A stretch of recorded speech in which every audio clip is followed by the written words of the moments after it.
And I want to share with you a deeper perspective of the working of money power so that we understand what it is that we are dealing with, whether in the present condition of its exaggeration or in its right condition and right use, which should always remain with us. To elucidate certain principles, I'll begin with a story. A hypothetical story, piece of fiction. Imagine that Bill Gates comes on a visit to the Andaman and Nicobar Islands. As he lands there, there is a small tremor of an earthquake. The satellite link is cut off, and when he goes to pay his hotel bills, he discovers that his credit card does not work. At that point, the hotel keeper says, "Sir, you have to pay." And Bill Gates finds he is unable to pay.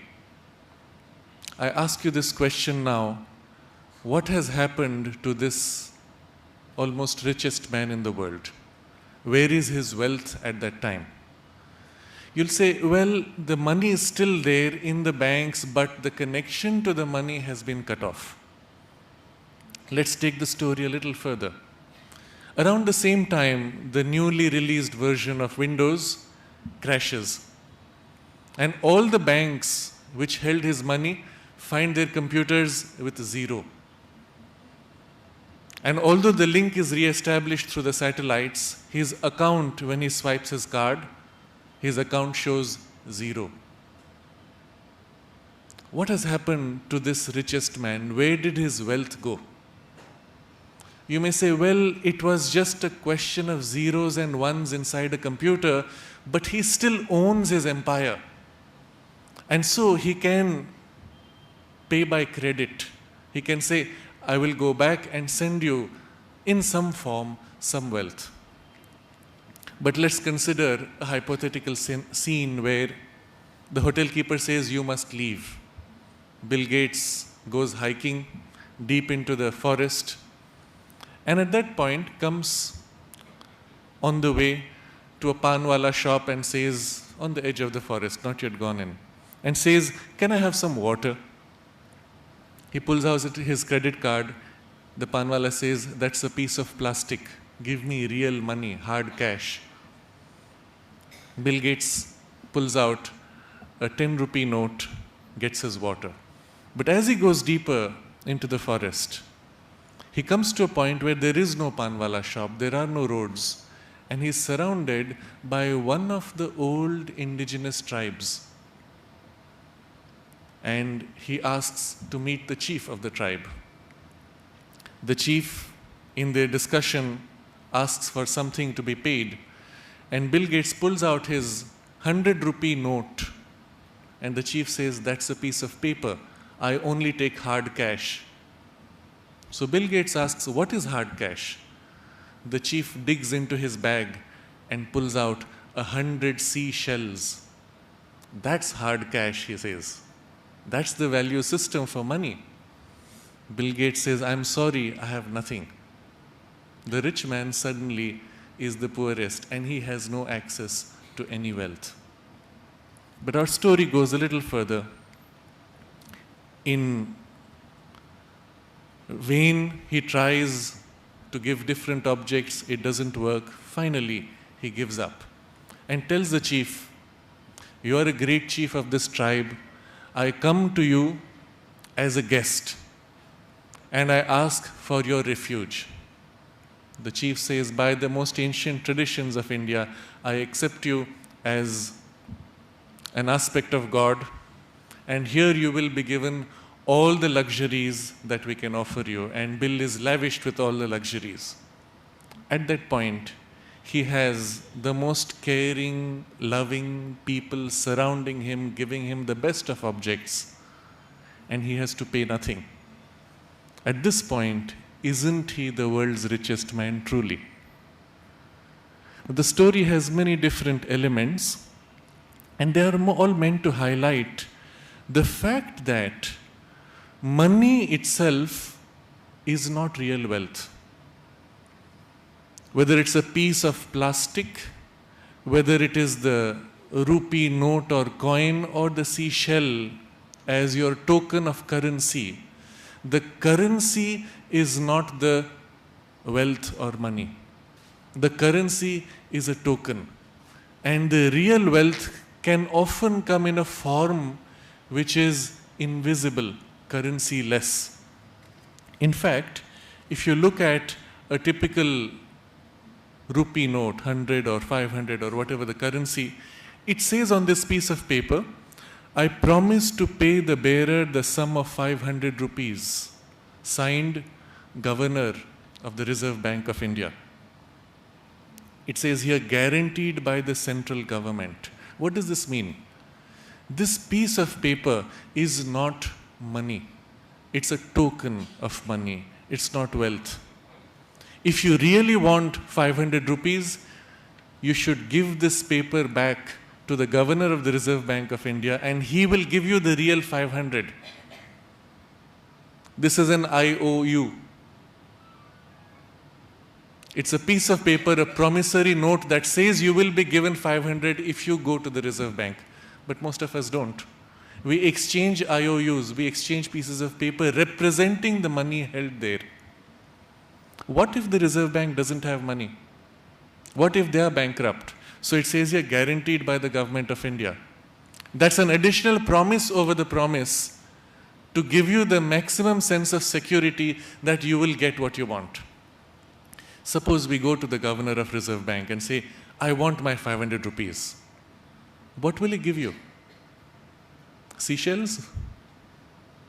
What can he give that actually represents the real 500 rupees? He still has to give you back another token. Maybe he gives you gold. But gold is not the money either, it's another token. If you think about it, ultimately, you're always playing with tokens. You never really handle money. You can't. Because real money is not a physical object. All physical objects are valued as tokens but are not the money itself. So what is the real money? Real money is a notional value. It's not physical, it's non-existent. Like mathematical numbers, they exist in your mind. Physically, you always have objects, you don't have numbers. You can't hold a number. You can hold a number of objects, but they're objects, not the number. And it's the same with money. Here we come to the beginning of our deeper understanding of wealth. Sri Aurobindo points out that money in its origin is a divine power. In its expression, it is a vital power, a power of the pranic life energy, and operates on that level. Physical objects are only tokens, symbols of that vital power. And here we get our first clue of the nature of money. It's non-physical, yes, but it is fundamentally of a vital nature. Life energy, prana. And life energy is what dynamizes physical things. If the life force withdraws, your body collapses. If your life force increases, you feel young, strong, fresh, active, dynamic. You can do so much more. All physical objects are sustained by the life force behind it. And it is the same with the money token. The currency token is sustained by the life force supporting it as a power.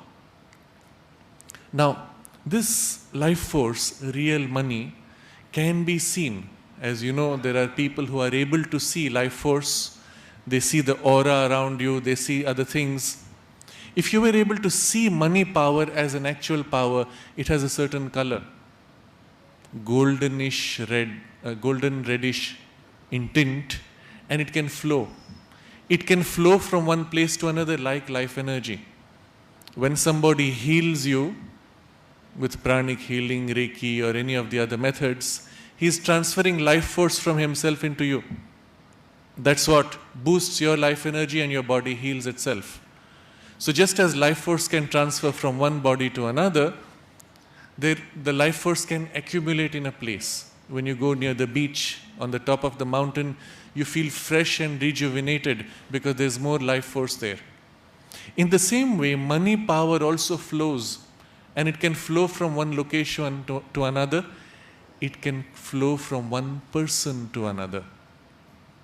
Just as a location can hold it, a person can hold it. And if a person holds money power, then its tokens, that is the currency notes, gold and other symbols of money power, automatically are attracted to the person. Now you can see how the material processes of wealth reflect the vital life force that money power represents. If you can bring in that power, the material processes follow. If that power withdraws, the material processes also fritter away. There's a saying in the business community that the first generation works hard to build the financial empire. The second generation enjoys it. The third generation wastes it. And you have seen this, maybe you're seeing a lot of example of this around, but there's a truth to it. And the truth is that unless you develop in yourself the capacity to hold this power, it fades from you. The fact that you have money in the bank account does not mean it will stay with you. If the power withdraws, the physical tokens will withdraw. And it is those who built it at first who had that power to pull money and to hold it. Those who didn't have it, they fritter it away. Inevitably, even if they try not to, it will fade away.